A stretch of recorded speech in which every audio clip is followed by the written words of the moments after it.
एक घने जंगल के पास चार दोस्त अर्जुन, राहुल, नेहा और साक्षी एक कैंपिंग ट्रिप पर गए। वे सभी रोमांच के शौकीन थे और हर नई जगह की तलाश में रहते थे।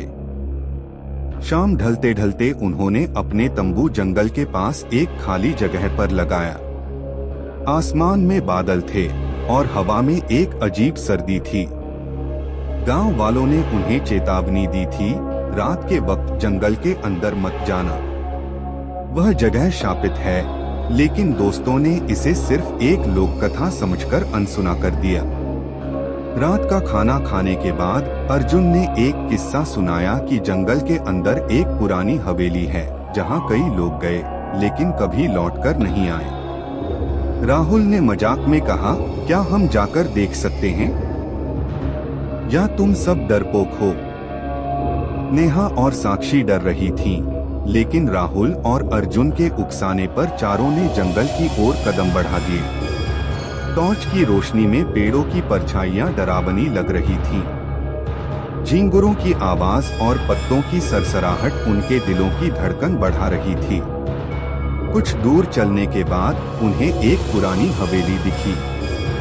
दरवाजे टूटे हुए थे और अंदर से ठंडी हवा आ रही थी।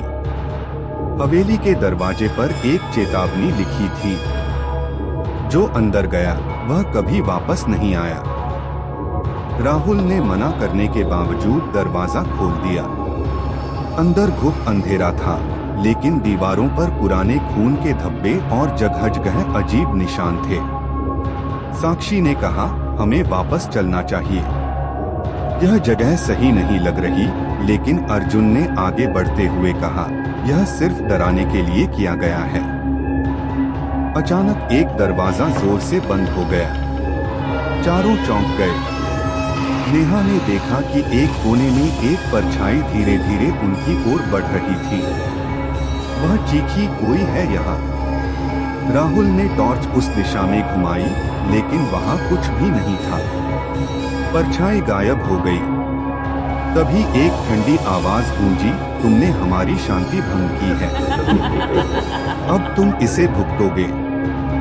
डर से कांपते हुए चारों भागने लगे, लेकिन दरवाजे और खिड़कियां अपने आप बंद हो गईं।